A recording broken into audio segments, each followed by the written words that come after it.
Minnesota River, the first dam is Minnesota Falls Dam, which is a pretty substantial dam. It's located downstream of Granite Falls, about 3 miles.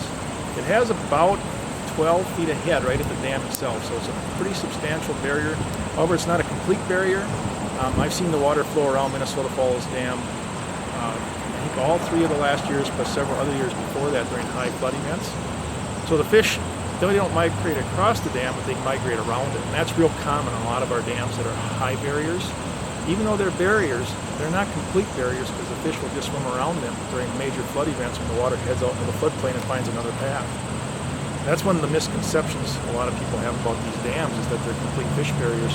They're not complete fish barriers, but they're substantial fish barriers, and there's a difference. You can have species moving around them, but major fish migrations that are really important don't happen.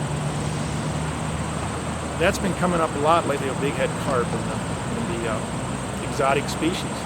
These dams will help slow them down, but they'll never prevent them, because the dams in the Minnesota River, the water will flow around every one of them at some point, and then fish can migrate around them. The second dam we have on the Minnesota River is Granite Falls Dam. This is a power generating dam that's actively used. Probably has around 15 feet of head on it. It's a pretty substantial dam. It's pretty much a complete fish barrier. However, here again, water can flow around Granite Falls through a bypass channel during major floods, and fish can migrate around town, and they do. We know because we found gizzard shad upstream of Granite Falls, which is a species that wouldn't be there because they'd freeze out in the winter. So they've gotten around that dam also. From Granite Falls, you head upstream. The next dam you run into is Churchill Dam on Black Pearl Lake, Black Pearl Reservoir. It's right at the outlet of the lake. This is a gated, pretty substantial dam again. It's used to manage the lake for flood control. The old water back in Lac Pearl Lake is operated by the Corps of Engineers.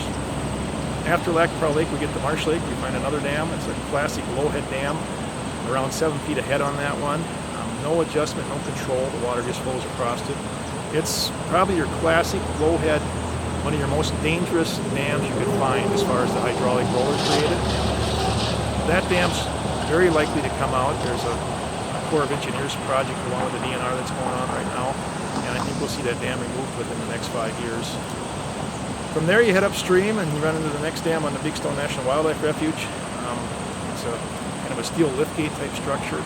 Used again, this reservoir to store floodwater, and it's also used to manipulate the reservoir for fish and wildlife management.